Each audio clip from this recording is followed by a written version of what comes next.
it's been very interesting because recently somebody asked me the definition of entrepreneur. Now, it means a lot of different things. You have to have an idea, you have to never quit, you have to do a lot of different things. But something I've added over the course of the last few years, you have to be able to withstand pressure. I know a lot of people that are very smart, that have great ideas, everything's good, but they can't handle pressure. And if you can't handle pressure, you cannot be a great entrepreneur. I think you almost have to thrive on it. You know, like you say, you have to do what you love. But I think I do it, there's a lot of things that I do and you do, I don't love. I do it because of the challenge of it. Because without that, I do it for the pressure. It makes me stronger, better, smarter. I know if I solve this problem, I'll be smarter at the end of the problem. So I think that's what the pressure that I like about this is because we're creating out of nothing. You know, when you created this building, there was nothing.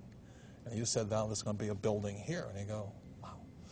Well, the word pressure is very interesting, and we're going to be doing a book together called The Midas Touch, and a lot of that book is going to be devoted to the word pressure. Right. Because if you can't handle pressure, you cannot be successful, really, in my view. Right. Almost successful at all, let alone very successful. Right. So you have to be able to withstand and handle pressure. Well, the book, The Midas Touch, you know, came from the idea that how come some entrepreneurs get rich, but most don't. And what the book is about is what you do and what I do that gives the edge to whatever we do. Because there's a lot of authors, a lot of entrepreneurs, a lot of guys on television, a lot of guys in real estate. But there are certain things that you do that give your buildings a 50% up value. You know, there's some things that you do that are magical. That you know, when I come to town, all I see is Trump buildings. I was just in Vegas, and all I see is Trump. You know, when I go to Florida, I see it's Trump. Or Chicago, I just see Trump. And that's the magic of what the Midas Touch is about. There are certain things that you and I do that gives us the edge over the ordinary entrepreneur. For example, The Apprentice. How much was that worth? I mean, you know, not just for the television show, but how much was it worth to the overall Trump brand? No, The Apprentice, by the way, for me has been a great, it's just a great story. Well, because nobody thought it was going to be successful. NBC didn't even sign me to more than a one-year contract. It was just a one-year thing. It was going to go on, it's going to go off.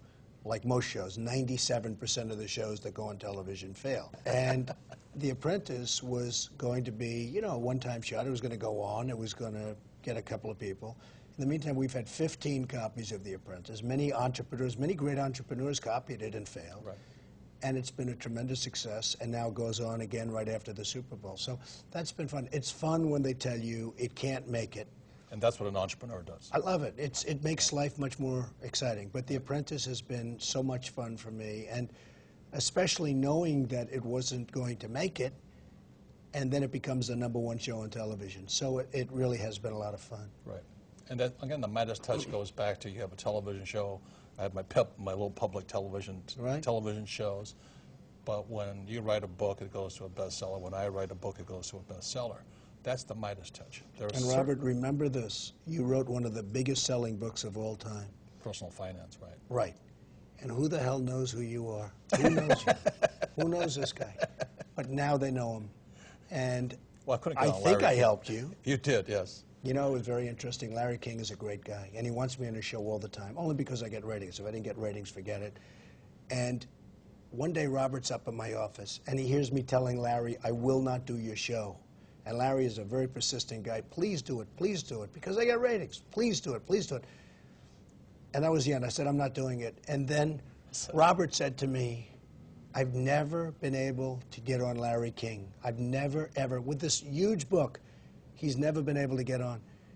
And I called Larry back. I said, you know what, I'll do your show. Because I realized all of a sudden, in other words, you made me appreciate what I had. Yes, that's part of the Midas Touch. That's part of the Midas Touch, but you have it also. Well, thank you.